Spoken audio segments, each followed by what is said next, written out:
Hello, everybody. Nice to see you. Let's start. Hello, veteran. Nice, very well. So let's get into meditation. We can sit in a comfortable meditation posture. Meditation? Okay. We meditated with the teenager. Oh, you're right. So you can unmute everybody. Thank you. Okay. Yamahang vada. Let's do Burmese today. Yamahang vadami tam vadeta. Aham bhandi. Pitaranena taha. Piensatilan. Dhamman yasami. Anogahang katawa. Tilan deta me bhante. Anukampan upadaya. Dutiyampi aham bhante. Titaranena taha. Piensatilan dhamman yasami.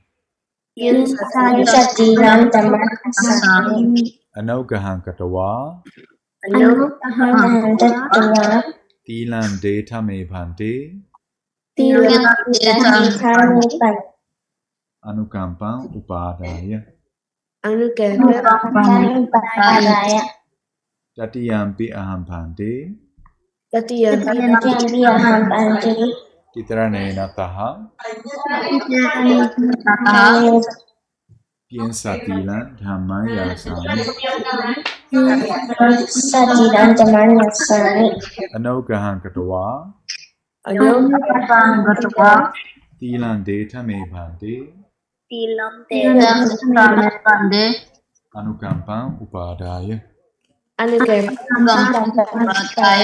Namo tassa bhagavato arahato tamma sambuddhassa. Namo tassa bhagavato arahato tamma sambuddhassa. Namo tassa bhagavato arahato tamma sambuddhassa.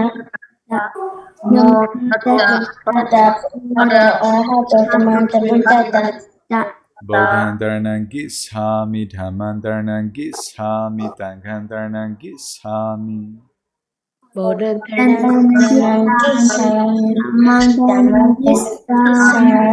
dhamman dharanam gissami.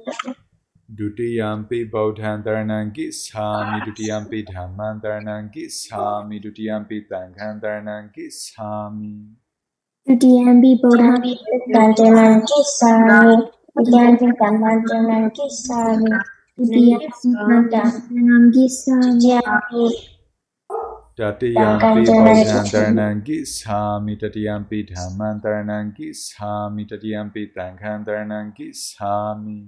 Tatiyampi bodhan dharanam gissami, tatiyampi dhamman dharanam gissami, tatiyampi sangham dharanam gissami.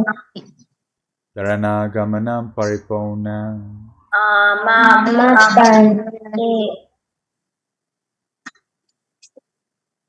Bana. Okay, so that's pretty good. You took the refugees, paid respect to the Buddha, and now we are moving to the 5 precepts. So, Emily, what is the first precept? Surprise. Yes, Emily. Yes, I'm already asking. No, just in English, only in English.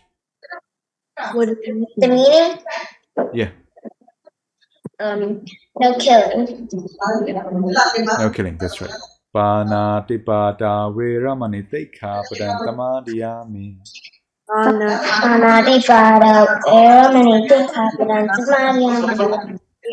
So, Valentina, what is the second precept?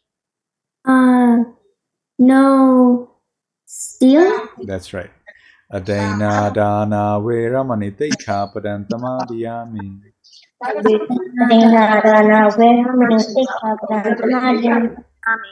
Andrea, what is the third precept? No adultery. No adultery. Kame tu maisa sara vera manitika padantamadiyami. Kametu mesasara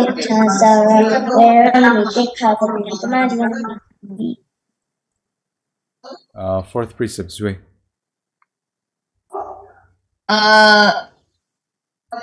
No lying. No telling lies, that's right. Mutawada vera manitika padantamadiyami.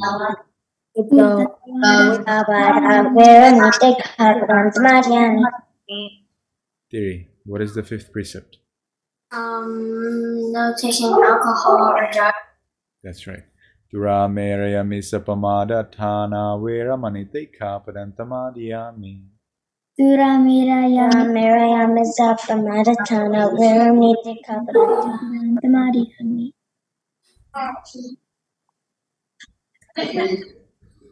Titranena tadhen piensatilan dhamanta dukanturekitan katawa appamadena tampadeta. Great. So let's move on to the stories right away.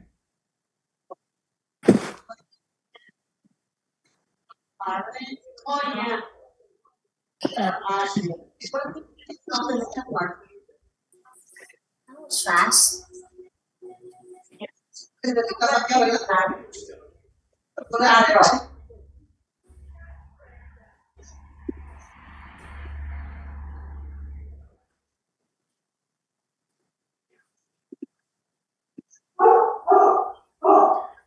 Um,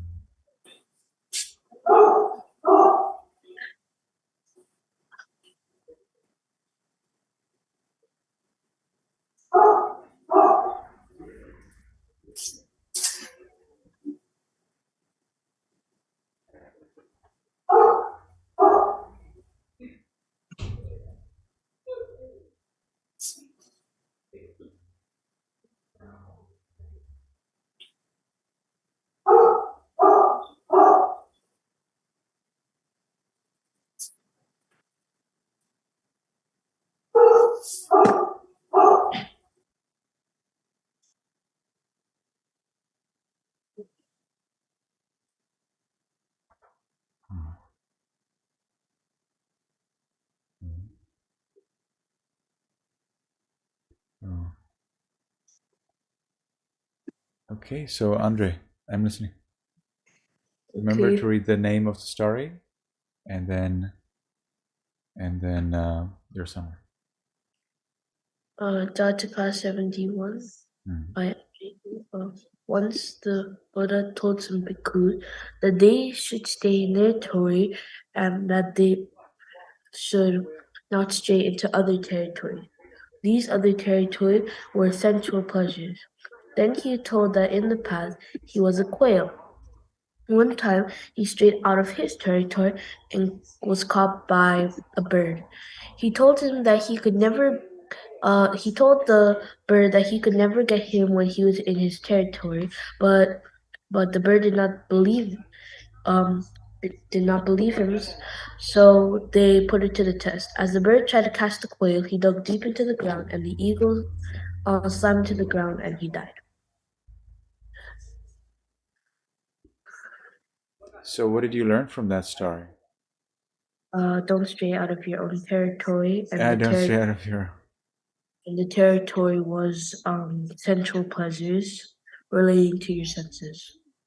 But if you do stray out of your territory, then what should you do? Go back. Go back. Okay.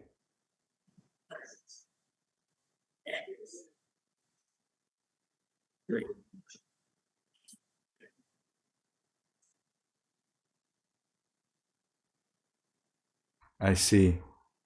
The quail emerged from behind the clod and proclaimed, "Truly, by keeping to my own territory, I found a clever way to defeat my enemy." That's a pretty strong statement.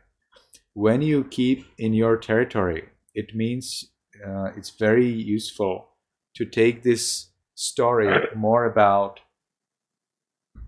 your opinion. Your opinion. maintain your opinion in the territory that's yours, in the territory of your profession. What are you skilled in? Are you an artist or mathematician or an engineer or a doctor? Then maintain your opinion and refine your opinion and defend your opinion in the territory of your expertise. But as soon as it is some other territory, let it be.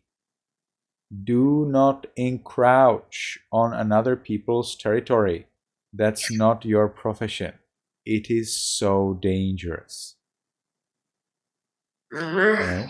So let's say if you're a doctor, then you can have your opinion as a doctor. That's pretty good. So that anyone who will try to defeat you as a doctor by opinion, they stand no chance if they themselves are not a doctor. You see? Like in this story. So in this story, a bird came to kill another bird into a different territory.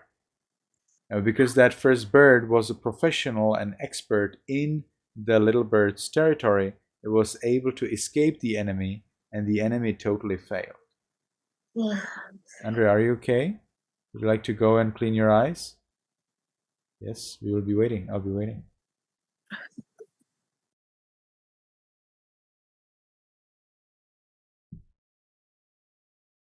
So, by the way, greetings from New York.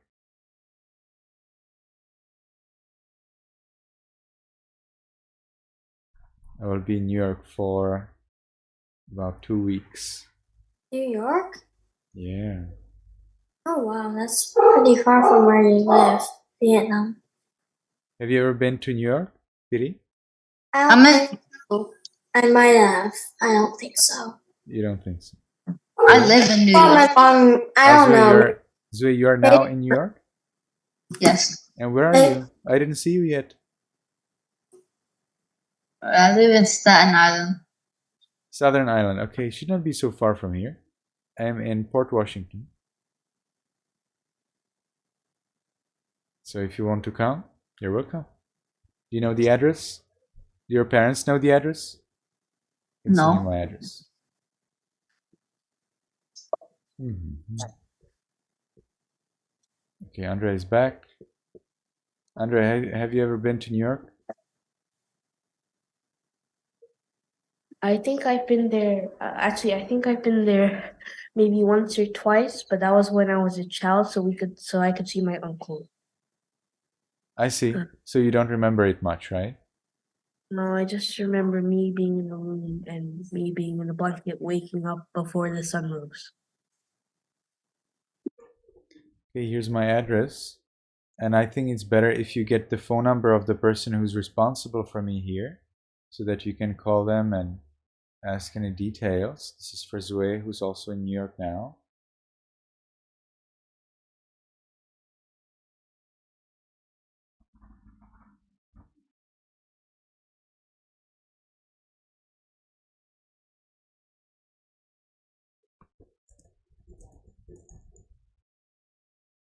Okay.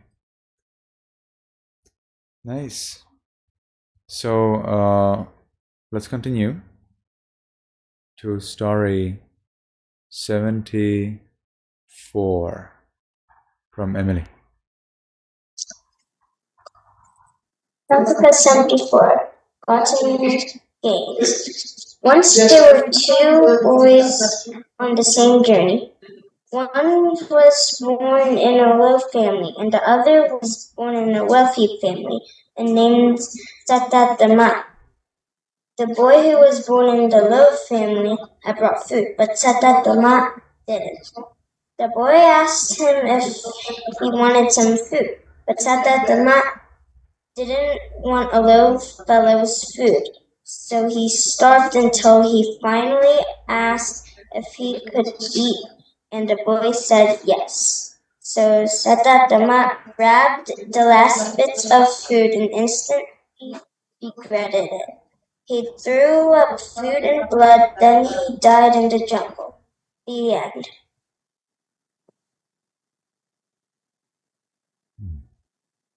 That's a pretty strong story.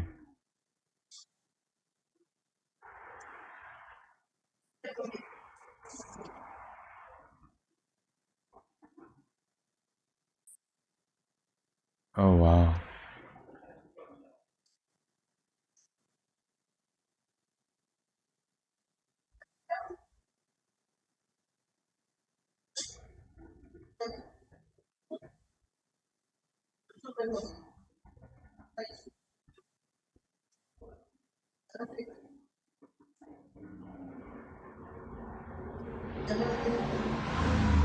Wow, that's an interesting story.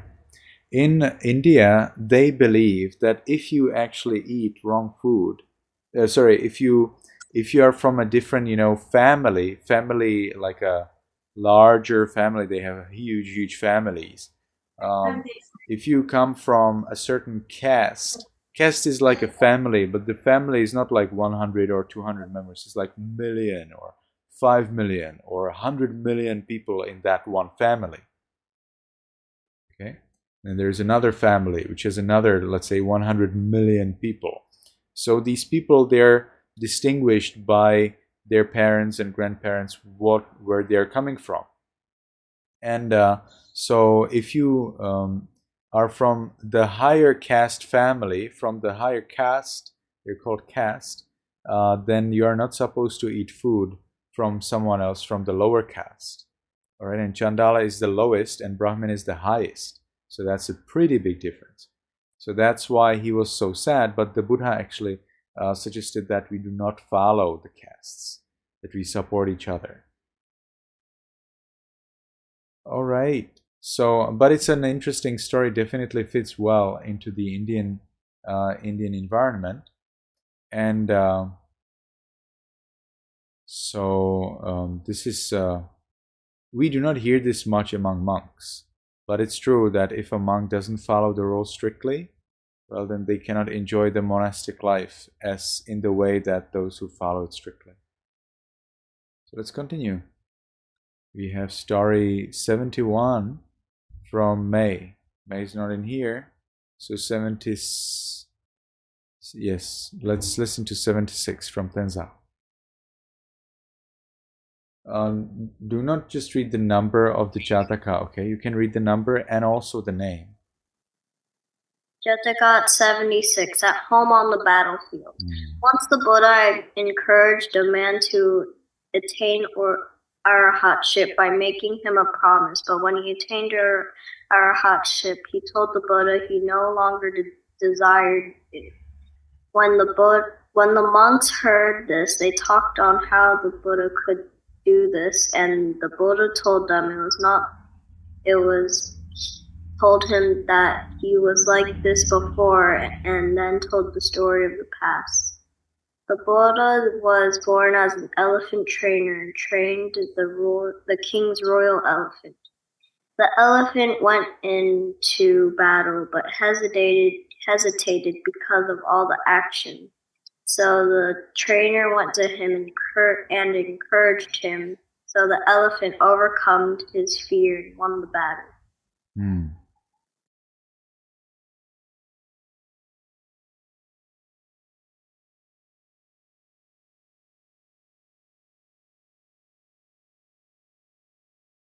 Oh, that's with Nanda. Yeah, that's a famous story. Everybody may like to read it.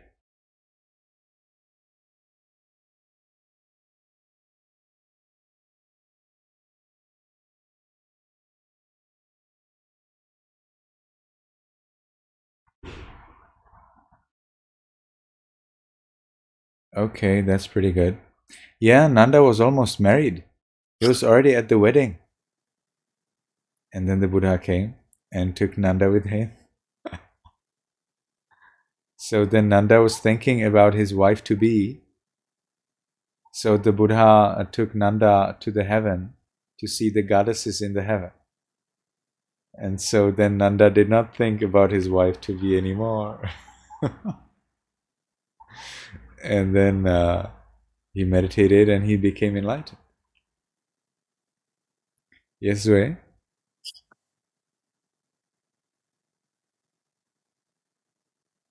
This is before that I was 76. Like when we had homework before, it said I was 76. You are 76. Well, that doesn't matter. We have 73. Some people have 76 because if you do not come for a class, I will usually assign you something that others already have, so that if you don't come again, we don't lose anything. So we will be repeating them a little later. But first, let's get what we have. And today we are very nice on time, right? Very beautifully on time. I'm so happy about it. So it seems that somehow the system is clarifying. So let's continue with 77, Thiri. 77. The Drunken Asses. One time the Buddha told the story of a horse and a donkey. The horse was given wine, but he was well taught and remained silent in the stable. The bad donkey had watered down wine and yet went crazy. I didn't hear it. Your dog was barking. Oh, yeah. You didn't hear the entire thing or just part of it? I heard maybe the first half, something that there's a horse and donkey. Is it right? I'll just start over. One time, the Buddha told a story of a horse and a donkey. The horse was given wine, but he was well taught and remained silent in the stable. The bad donkey had watered down wine and yet went crazy. Oh yeah, that story actually. I read about the story like yesterday or the day before yesterday, totally somewhere else. Where was it? Oh, you read it when I was asking you a question about it. Yes, that's right. Thank you. That's right. That's exactly what I was reading. Okay, 78. Yamona. Do we have Yamona here? No Yamona. Who's that?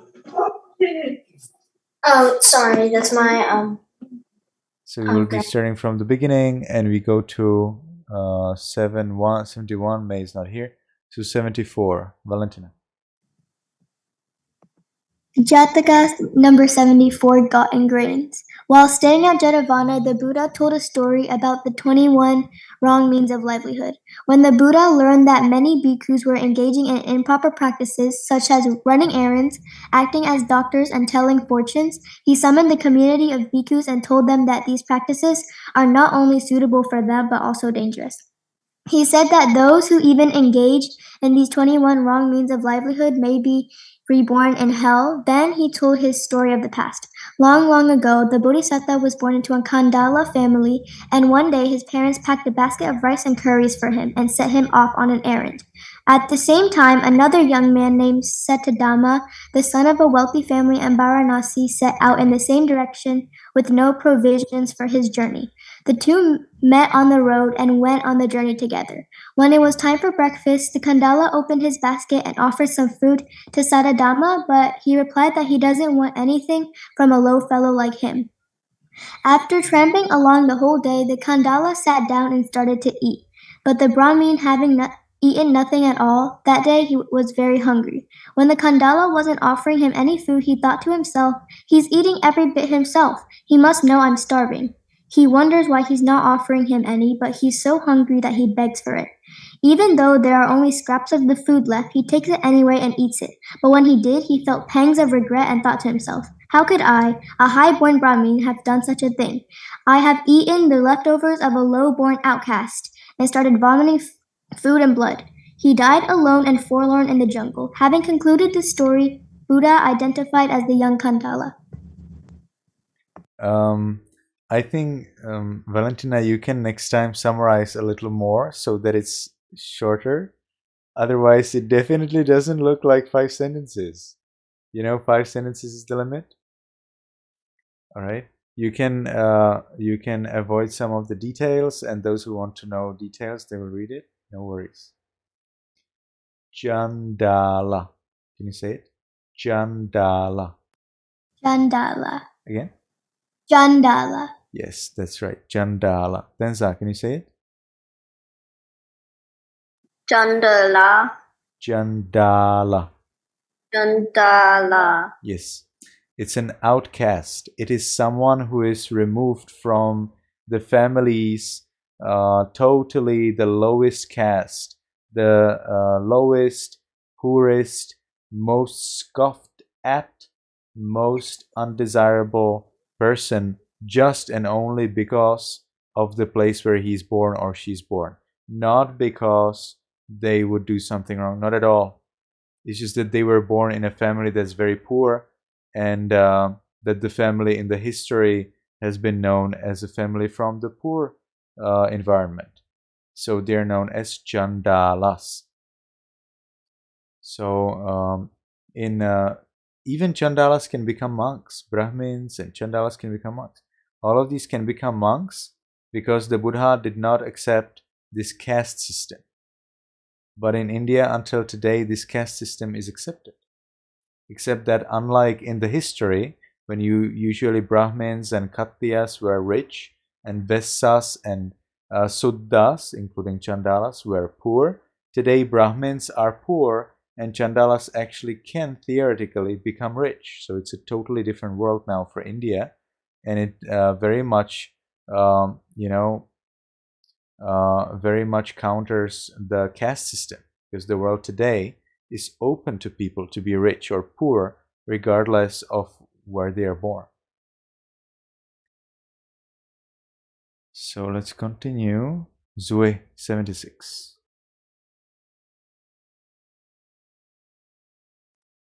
A king rides an elephant. Oh wait, Jataka 76. Wait, sorry. Jataka 76.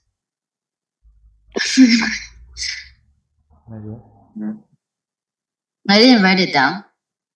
You didn't write down the name? No, I only wrote down at home on the battlefield.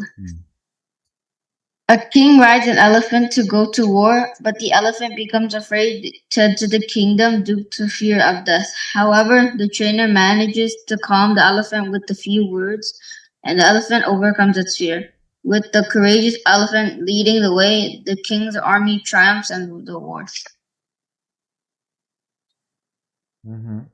Okay, fine. Thank you. So that was pretty fast, right? Did everybody read something? Yeah, everybody was reading, right? So we've done it. You see, we still have 15 minutes. We have amazing fluency today. So, yes, Tiri?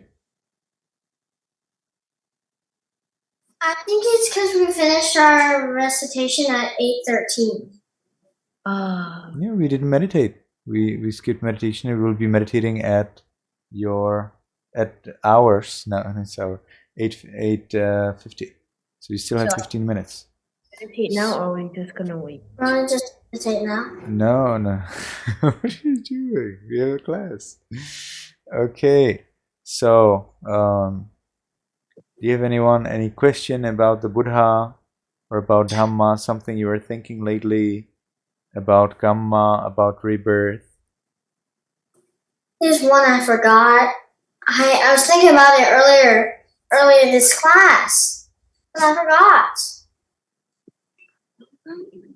I have a different one, but I don't really want to ask it, so I'm not going to ask it. And I'm pretty sure that my mom answered it. I think. Tenza. Why are you vegetarian?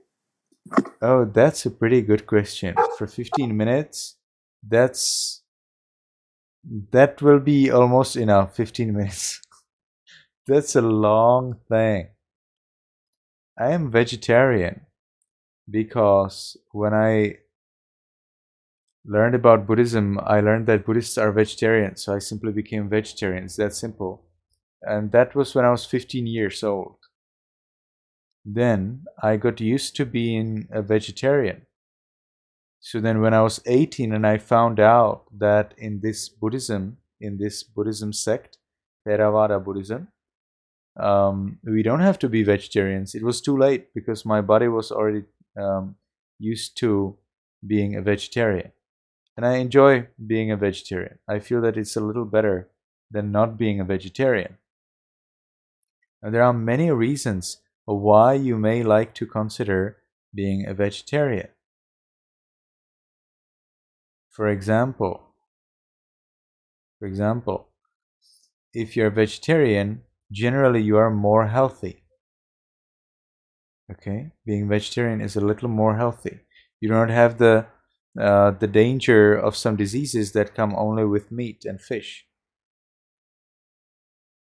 Now, being vegetarian, why a Buddhist would like to be a vegetarian? First of all, we believe that killing living beings is not a good thing.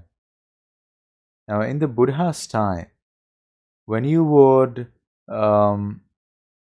if you were not a vegetarian, you would have some animals on your farm. And then when you want to eat them, you will just kill them and eat them. So usually in the Buddha's time, if somebody was eating meat, they would first kill that animal and then they would eat the meat from the animal. Today, it's a little different. Somebody is killing the animal for you and then you're eating the meat. Well, in the end, it's the same thing, right? An animal is killed and you eat its meat. But the difference is that in the Buddha's time, people, only those animals would be killed that would be killed for meat for the person, for the owner to eat.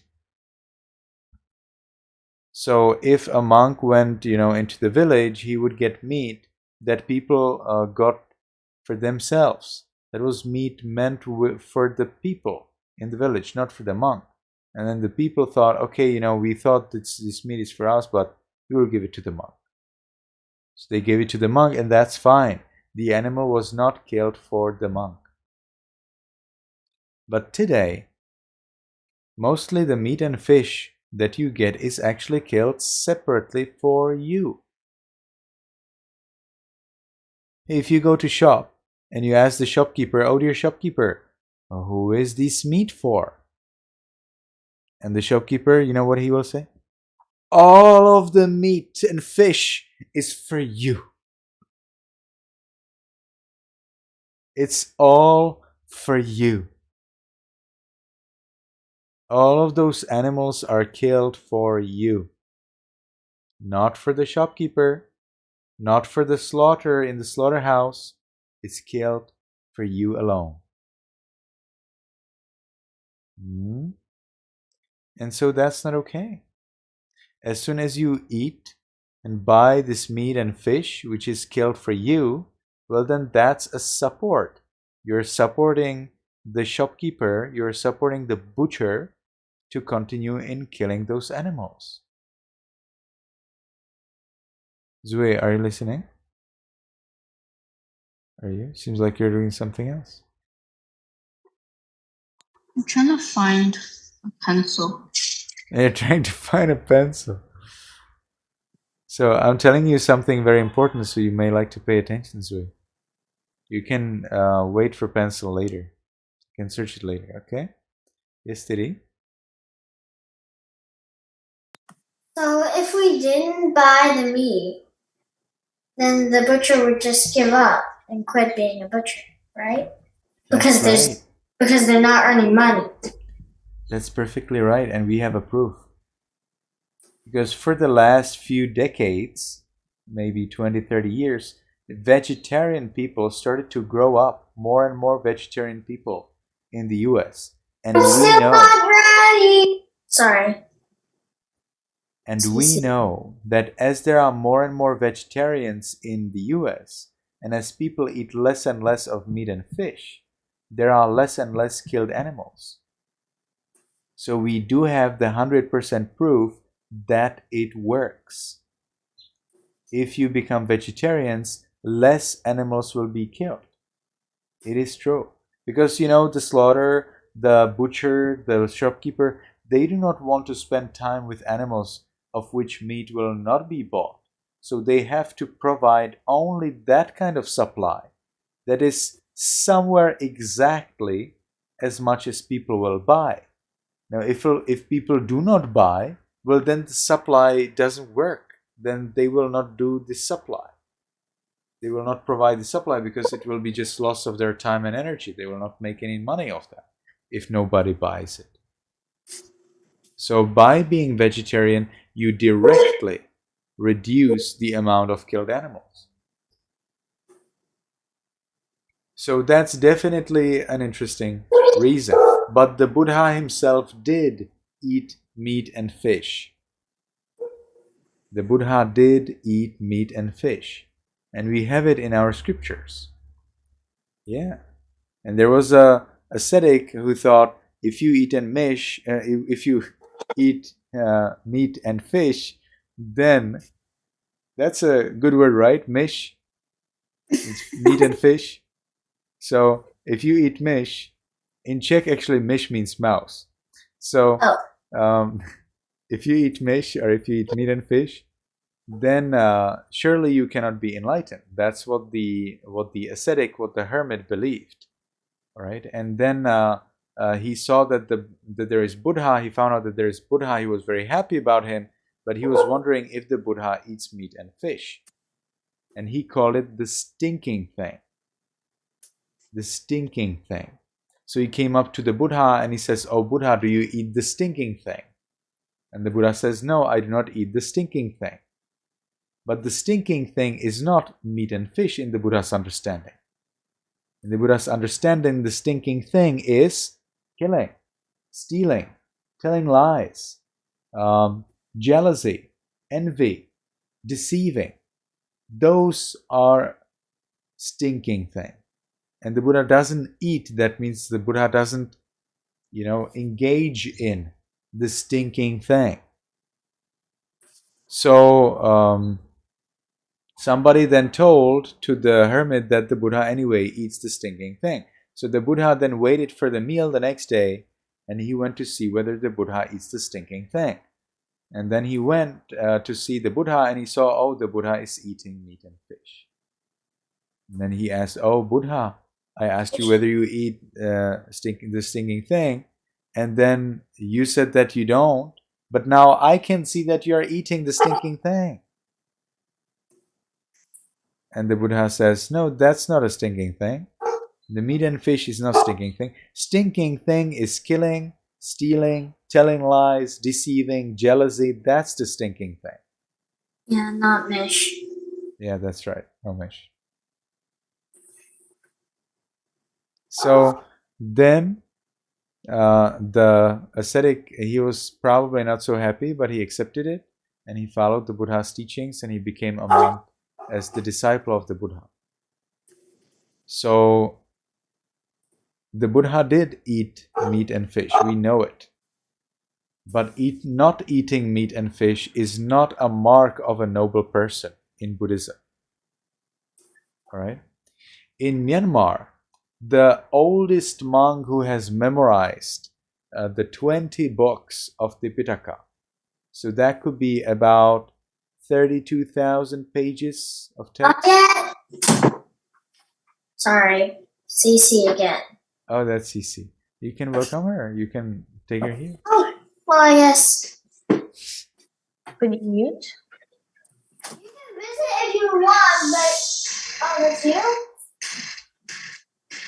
Oh. My mom thinks I'm being disrespectful. Okay. You can always invite any of your friend or anyone to come. If they don't disturb, if they disturb, just mute yourself. You're done. Okay. So the Buddha did eat meat and fish, and we know that in the Buddha's time it was fine. But 10 kinds of meat and fish, 10 kinds of meat are strictly prohibited to monks. Human meat, never. Definitely. Monkey meat, dog meat, I think jackal meat, or hyena is more accurate. Tiger meat, lion meat, horse meat, elephant meat, bear meat, and one more. What is that? I don't remember. But 10 kinds of meat. No, that's all fine. So 10 kinds of meat are fully... Oh, snake. Got it. Snake. So basically, meat we don't eat. But that's what Andre doesn't eat. If you go to China, they eat them all, except maybe the human meat. Maybe except the human meat, but the remaining 9, no problem. And in Myanmar, They also, in Myanmar, if you go to some north area, far away in the villages, they also eat monkeys and snakes and these kinds of things. Yeah, people eat it. No, not monks, but people do. Yes, Tiri? I think that maybe in America they eat bear meat. Do they? Bear meat? They surely eat horse meat, and horse is prohibited. But Is that one? horse is prohibited. Horse and elephant. You know, they are in sections. So human meat is one section. Well, that's human. Then we have the dirty meat. So that's dog meat. Then we have the king's animals. King's animals, horse, elephant. No, we don't want to eat it. That's the horse animal. That's the king's animals. Then we have the dangerous animals. Dangerous animals is when you eat it and they smell your smell from mouth, then they may actually recognize that you ate them, that you ate their kin, you ate their friend. They get angry and they want to kill you. So monks who live in forests, they don't want to eat these animals. They don't want to eat lion, tiger, and bear, and snake, and things like that, because then these animals, they will smell it from the mouth of the monk and they will kill the monk. So the Buddha prohibited monks to eat these animals. Yes, I don't think anyone should. Emily? I mean, oh, sorry. So, when you were talking about the north part of Myanmar, is the north part of Myanmar close to China? Not necessarily. Not necessarily. It's usually the border areas. Border areas in west, north, east. Yes, Tiri, you wanted to say something? Why would anyone eat like the dangerous animals' meat? Because If they are poor and they have no other choice, they would want to eat that. oh yeah, that makes sense. Okay, so I will now inform grade 5 that we are ready for them.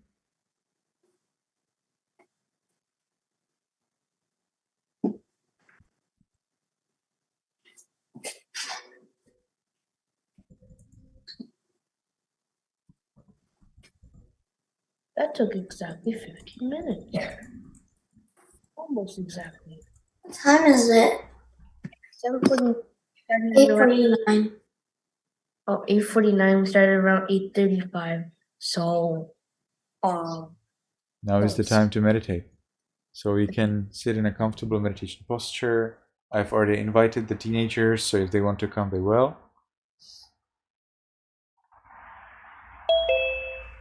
There you go.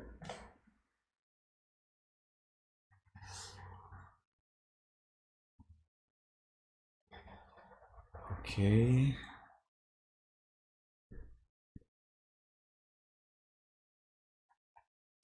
So Zui, we're going to meditate.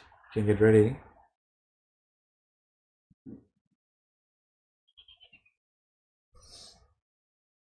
Alright, nice to see you, Almao.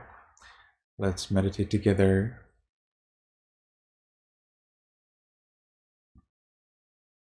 We can erect the back. We'll cast the side down.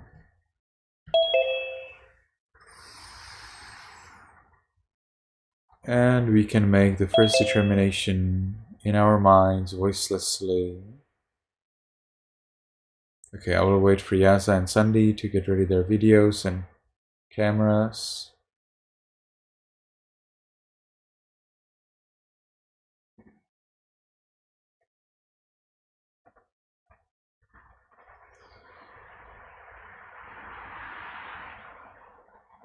Sandy, it seems like you're squeezing your foot between your thigh and calf. See if you can just place it over thigh. Okay, that's good. From now on, for 15 minutes, I will meditate on muscles and radiate loving kindness without any movement. From now on, for 15 minutes, I will meditate on muscles and radiate loving kindness without any movement. From now on, for 15 minutes, I will meditate on muscles and radiate loving kindness without any movement. And with that determination, we can gently, lovingly notice the flat piece of flesh at the top of the head. We allow it to be heavy and changing.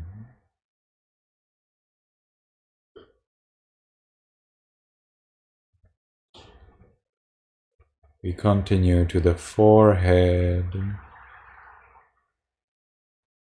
eyes, nose,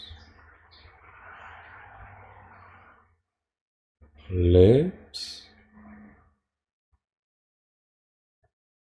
chin,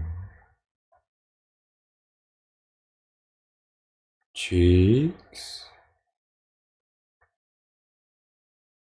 ears, back of the head,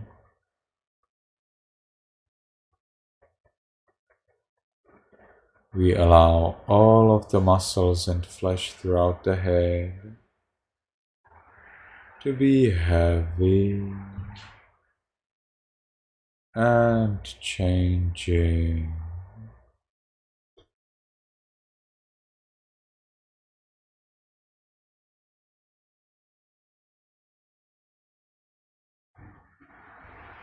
We continue to the neck, shoulders, arms, elbows, forearms, wrists, palms, fingers, tips of fingers,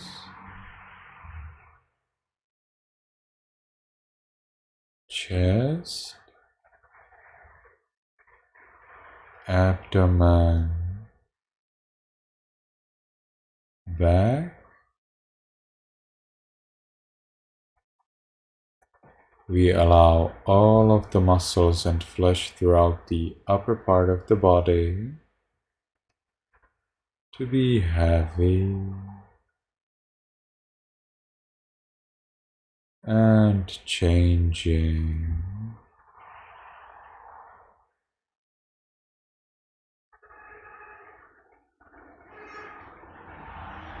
We continue to the buttocks, thighs, knees, calves, heels, soles, toes, tips of toes.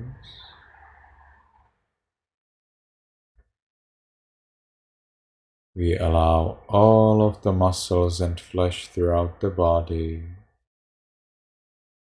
to be heavy and changing.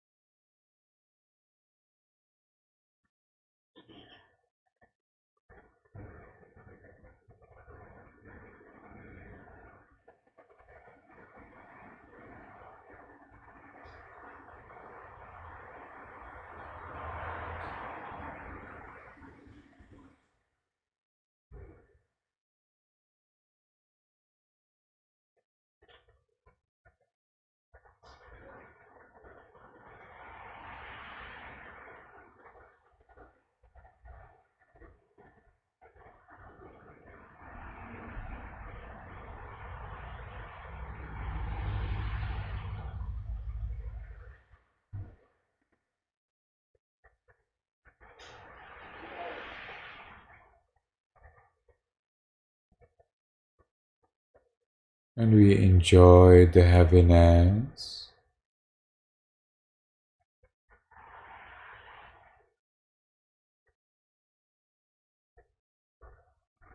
We allow all of the body parts to be changing.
And as we give freedom to the body to be the way it is,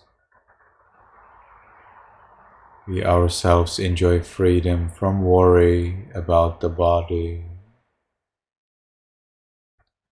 So let's watch this freedom.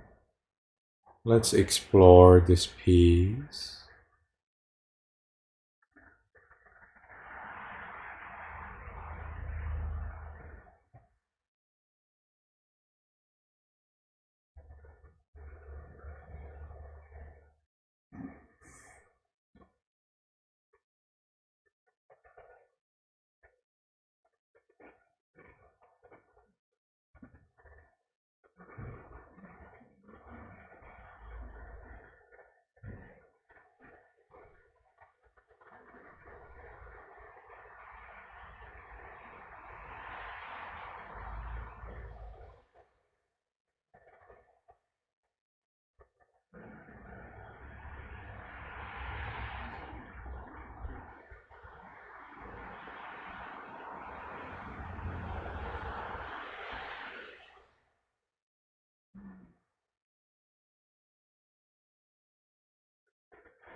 Now we can share our peace with other living beings. We can start in our room. May all beings in this room be in peace.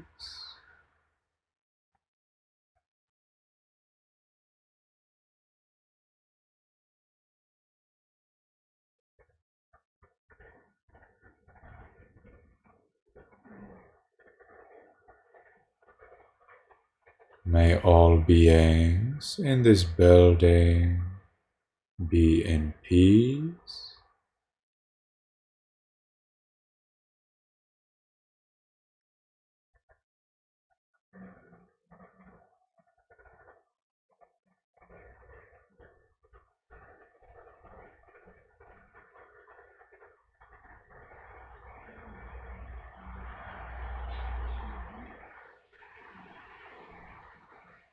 May all beings in this city or village be in peace.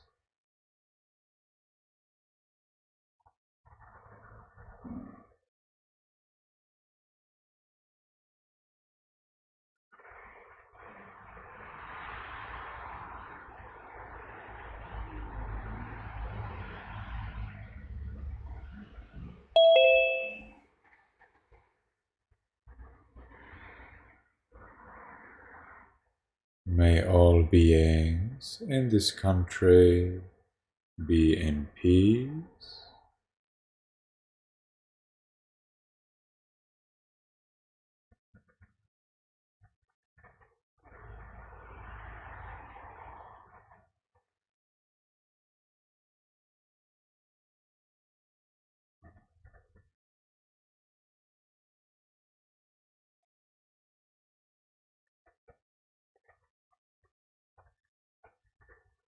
May all beings on this continent be in peace.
May all beings on this planet be in peace.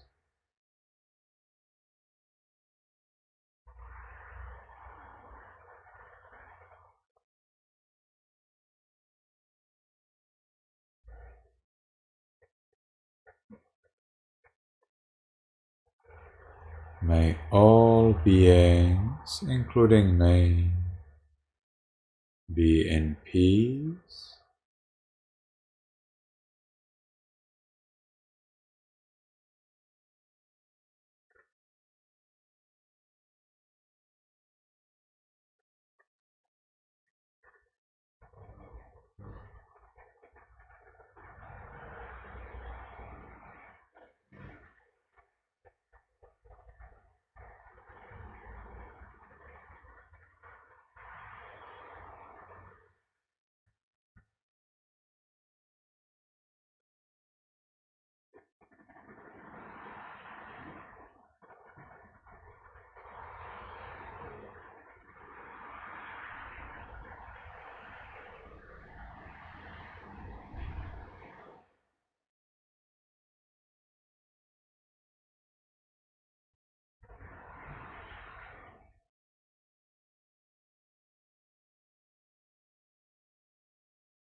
May all beings, including me, be in peace.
Now, because the time for this sitting is finished, we will make the last determination in our minds voicelessly.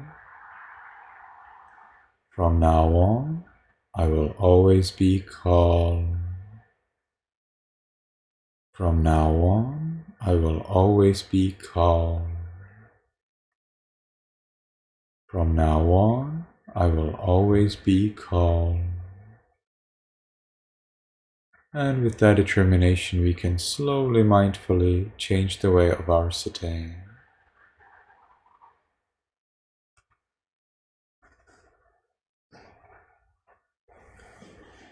And we will take 1 more minute during which we will not move at all and just enjoy and explore the peace we gained in meditation.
Okay, very well. So it was a pleasure to see you, our routine class. I hope to see everybody next week. May you be happy, may you be healthy, and may you be successful in everything you do. Goodbye, Venerable Sir. Nice.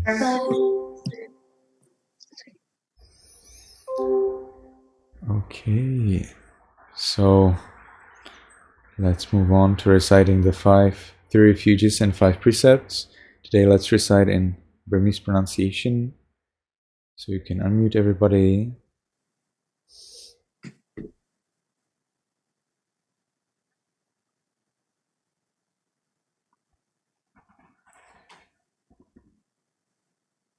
Yamaha Wadamitam Wadeta Aham Bhante Titaranena Taha Piensa Tilan Dhamman Yasami Anogahan Katawa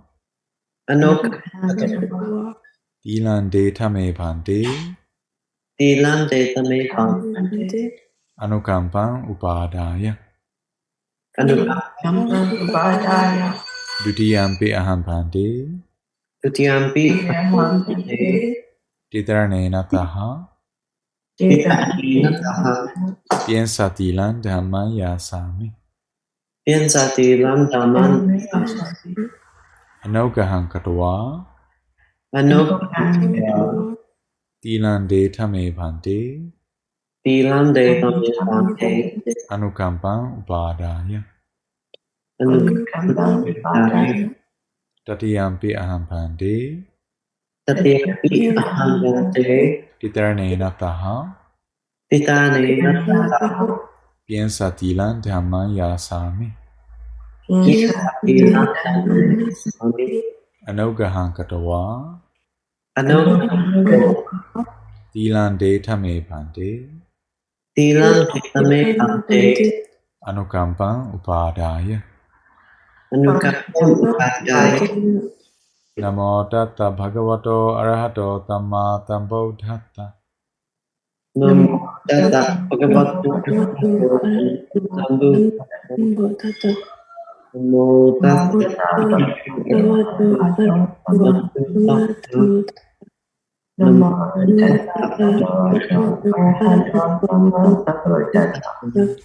Bodhantaranang Gishami, Dhammantaranang Gishami, Tanghantaranang Gishami. Bodhantaranang Gishami, Dhammantaranang Gishami, Dutiyampi Bodhantaranang Gishami, Dutiyampi Dhammantaranang Gishami, Dutiyampi Tanghantaranang Gishami.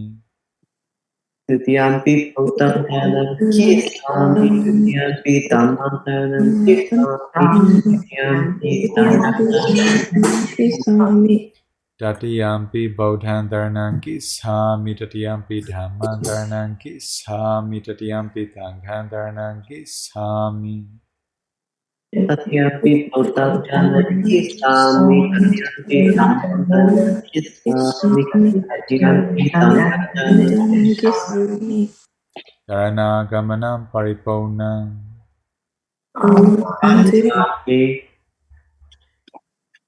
So, paying respect to the Buddha is done, 3 refuges are taken, and now we are moving to the 5 precepts. So, Yaza, do you know what is the first precept? Just in English. No killing. Panatipata Veramaniteka Padantamadiyami.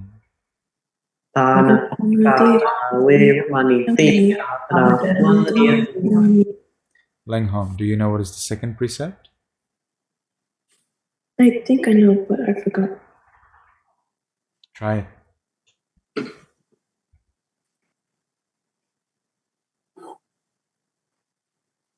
I don't think I remember. Yeah, you can try. You have 4 options. One of them will be right.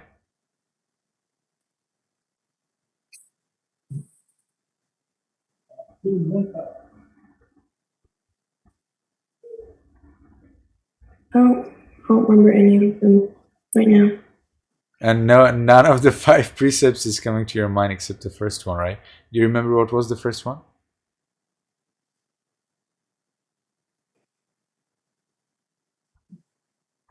I think I forgot it too. Oh, that's serious. Did you sleep well last night?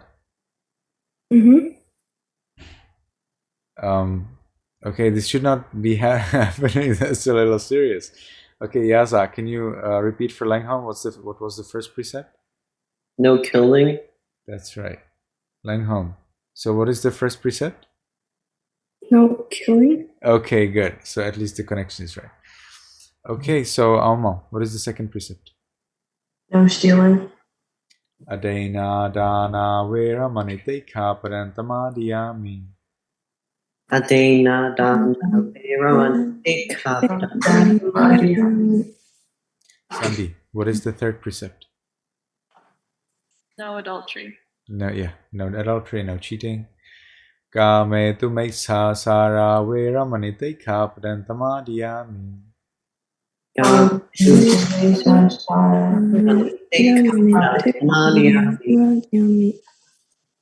So, Langham, any idea what's the fourth precept? No lying. That's right. You see, you can do it. Mutavada vera manite kapadantamadiyami.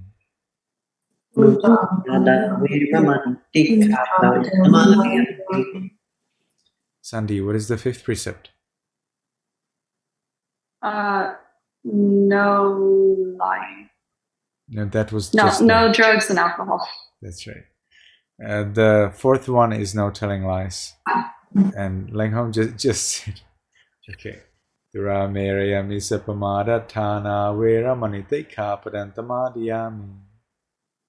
Dura meraya misapamada thana vera manite kapadantamadiyami. So the fifth precept, no taking drugs, no drinking alcohol. Now I will encourage you to follow and protect these 3 refuges 5 precepts and maintain mindfulness. So so that you can notice whenever desire to break these 5 occurs, so that you can remove it easily. Titranena tadhain piensa tilan dhamman tadhukam turakhitan katawa apamadena tampadetha. May you be happy, may you be healthy, may you soon attain the eternal bliss of Nibbana.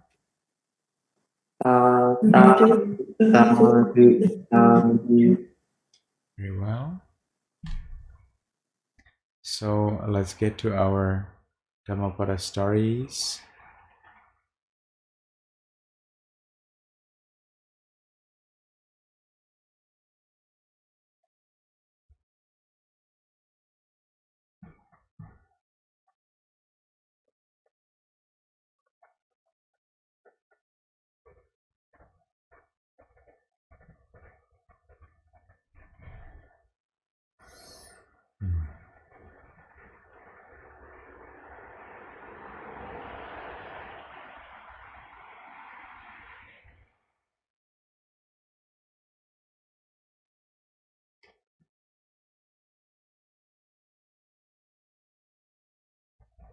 So Aomao has 3.8, pages 312 to 313.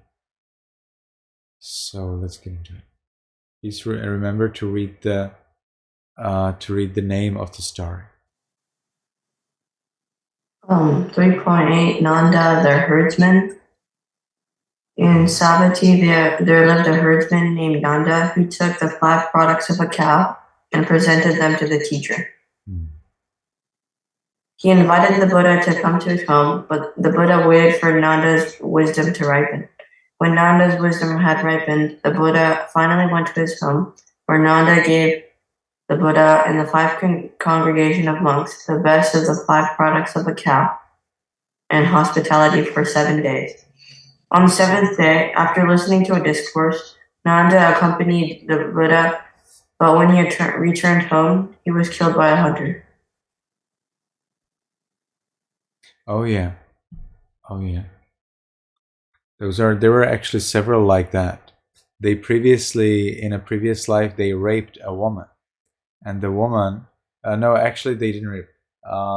They had a prostitute. And then they thought, you know what, we will just kill this prostitute and take our money back. So they killed the prostitute, but before they did it, the prostitute heard of their plan, and she decided that she will then become, in the subsequent lives, she will always kill them. And so she was born as various kinds of beings, and she was killing them during many, many lives. And this was the last, because Nanda was in her hand, so it was the last time that she could kill Nanda, for Nanda killing her with his friends in a past life. So it's a grim background.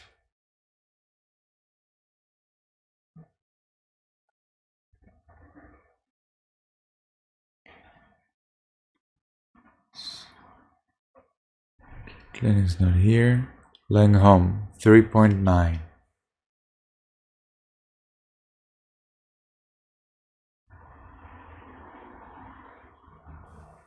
3.9 Mother of 2 and Father of 2. There was a treasurer's son named Surya, who was a father of 2 sons. He transformed into a woman after thinking that a certain elder could become his wife. He was embarrassed because of it and ran away to Takatila, becoming the mother of another 2 sons. When his carriage companion from Surya was seen, he was asked for him and confessed on what happened. Surya decided to beg the elder's pardon after his companion suggested it, in which the same elder pardoned him. Surya was turned back to a man, but decided to become a monk under the elder. And when he was first questioned which pair of sons he liked most, he answered 2, when he became a mother of the 2 sons. When he attained arhatship, he changed his mind, in which he now has no affections on anyone. Yeah, this is a very important story. It's a very important story because in Buddhism we believe that humans actually can spontaneously change their sex. Not intentionally, spontaneously. And it's so normal. I wonder if that's some weakness in the Indian body. But I have heard of it also in Myanmar. There's a news story that this happened in Myanmar, and I also long ago I saw a website of or and video of a lady called Zoe who also showed photos how she was previously a man and then spontaneously she changed into a woman, but somehow nobody cares. When you search about this online, they will say that this kind of thing at humans has not been observed yet, but I think it has been observed. It's just that the scientists did not research it properly. So spontaneous sex change is a normal thing in Buddhism, and this is one of the exemplary stories that points out to it. So this story actually doesn't only point out that there has been happening sex change among, in the people in the Buddha's time, but it also points out the reason. It shows that the sex can spontaneously change based on our mind. But that is probably not necessary. It seems from other sections in our scriptures that probably it's possible also without any specific unskillful thought. So this creates a problem among monks. We have that in our scriptures of rules. Now suppose that a monk is sleeping with a monk in the same room, and the other monk changes into a woman throughout the night. Well, then that's a problem, because then the monk was sleeping with the woman under one roof, right? That's a problem. Needs to be resolved. The monk has committed an offense for sleeping with the woman. The other monk who became a nun, who became a woman throughout the night, actually has become full-fledged nun. No problem for spontaneous change, not at all. But he, as a nun, of course, also has an offense for sleeping with a monk, under the same roof. Isn't that so funny? They couldn't do anything. They couldn't do anything. But that's the way it is. And monks must follow the rules, regardless whether they broke them intentionally or unintentionally. The rules must be followed. So we have cases like that in our scriptures. So if you ever hear about spontaneous sex change, you read about it in news or read about it somewhere else, please share with me the source, because there are skeptics who don't believe it, because they believe that the evidence is not sufficient. The Burmese magazine, Burmese newspaper story, nobody believes that because it's in Myanmar. That's the reputation that Myanmar has. But anyway, it's because there's no more information about it. Probably if we went to Myanmar and we researched, I think I can easily get the detail.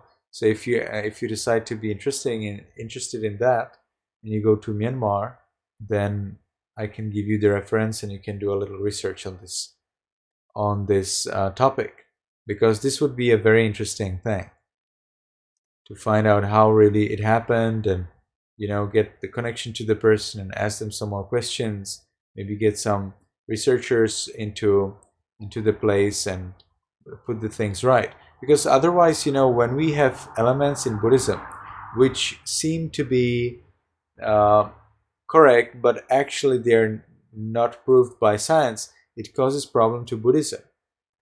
Because then the scientists, they say, oh, that's a religion. Of course that's wrong. Of course they made it up. That's the problem we are facing in Buddhism these days. So any evidence that supports the Buddhist teachings is very valuable.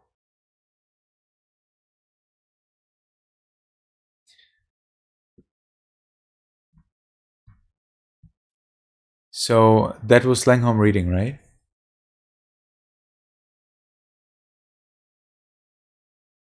So what about Yaza, story 43b?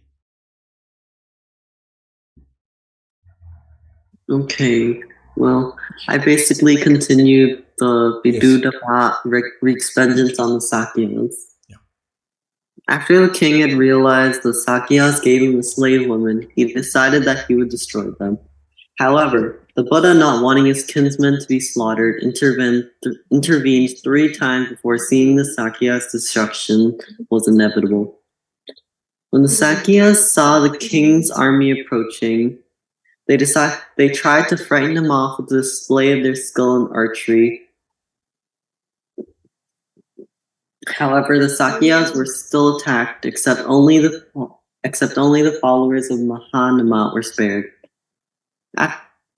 After the army had killed everybody else, they slept by a river, and since the king's desires had been filled, he was carried off by a storm, flooding the rivers to become food for the fishes. Yeah, revenge is not worth it.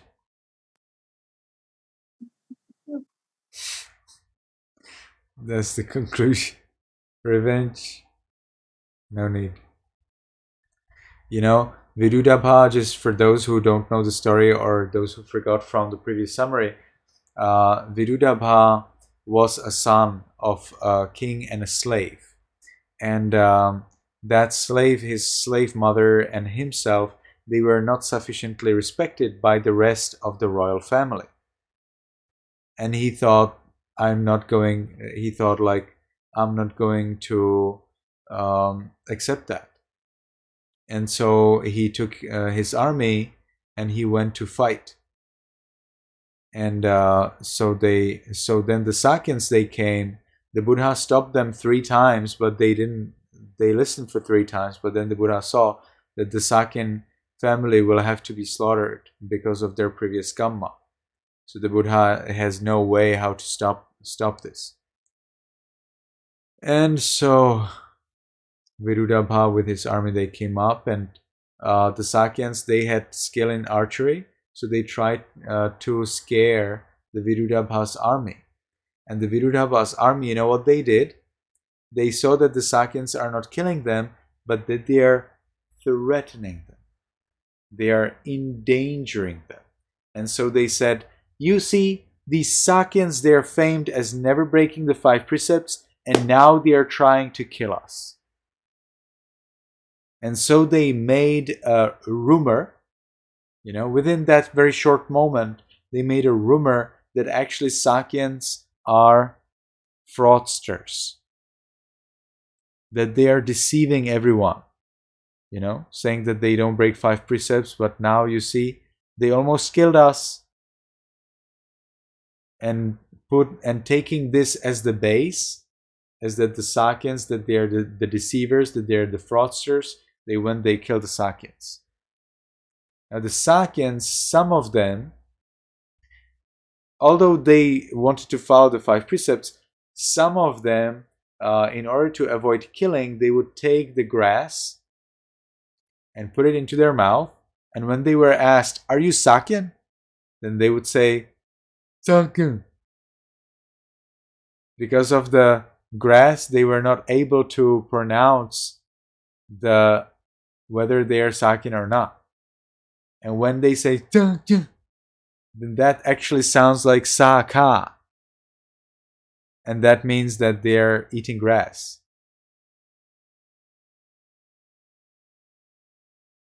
So, what are you? Grass. And so they were spared.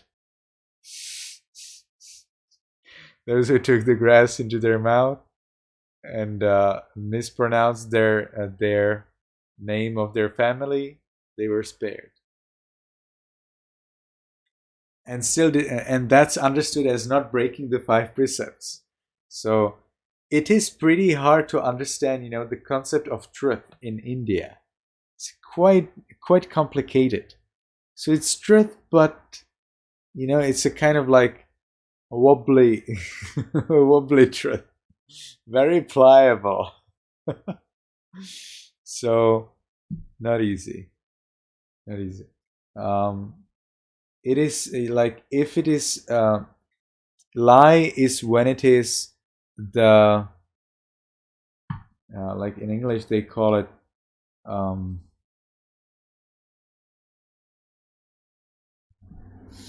no. Let me see how I know only the Czech word now.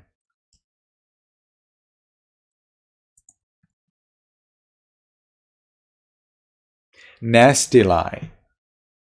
Nasty lie. Well, then that's pretty bad. Nasty lie. Okay? Or outright lie. Oh, that's what I'm searching. Outright lie and nasty lie. That's a big thing. Must never be uttered. But if it is some way how you say, like you say truth, but it doesn't come out as just in the way that you wanted, that it doesn't come out, well, then that seems that it can be done something. But as soon as it is nasty lie or outright lie, well, then that's not possible. That's a literal breaking of the 5 precepts. I think the point is not about that telling, that basically deceiving the other person is fine. I think the point here is the effort. I will follow the 5 precepts, whatever that costs. Somehow I will find a way to follow the 5 precepts. They do not really follow them, by deceiving the other person. But the effort apparently counts. That they do not just say outright lie. Outright lie. Instead, they try to find a way how to avoid saying a lie. So the effort to avoid breaking the 5 precepts apparently matters. So instead of the Sakyans saying that they're not Sakyans, they put a grass into their mouth and deceived whoever would ask them. Okay, so I will mark it here.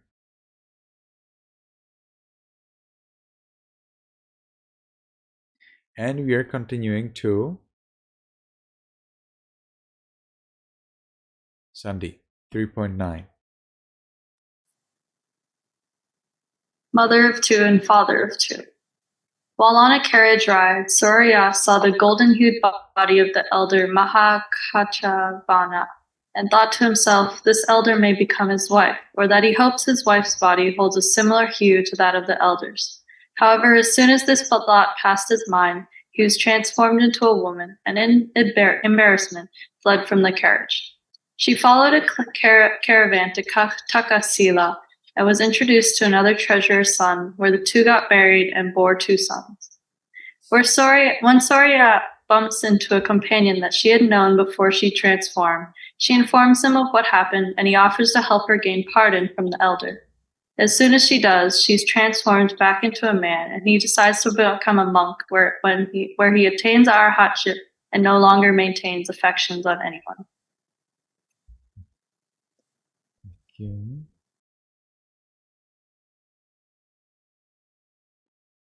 All right, so you're super fast with this new system of meditating together.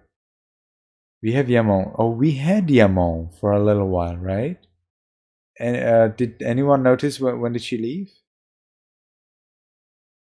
She came for meditation, and then she joined us in meditation, and since then I don't remember seeing her. So I think Yamon, joined us.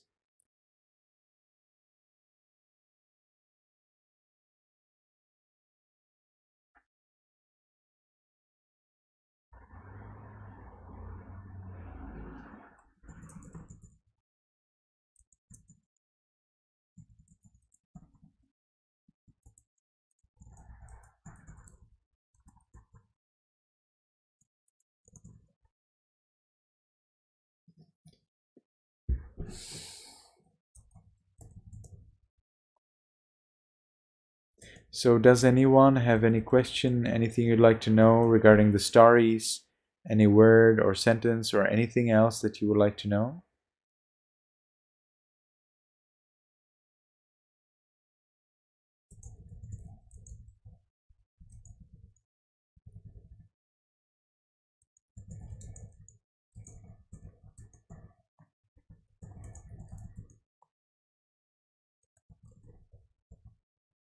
No question? Everything's clear? All right.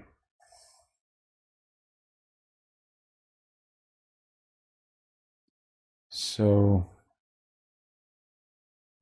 I think let's keep it simple. What about next week? So yes, Alma is not available next week, right? You're traveling?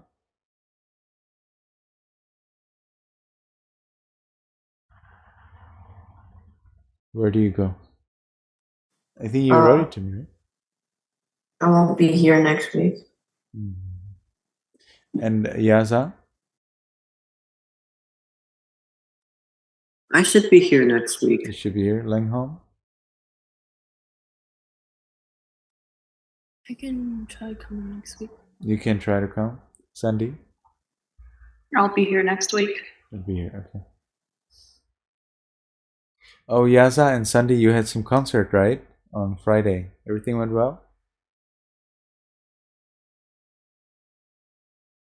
No? No concert? I don't think so. Your dad said that you had some performance on Friday. No, No performance I at all? don't think so. Yeah, I don't think so. He explained it as the reason why Sandy could not go with us, because he thought you would be tired when we return, and you would not be able to get ready for the performance. So I don't believe there was a performance. you don't believe there is any performance this week for you? Okay. So Yamo apparently is not joining us. So I think that's all we get.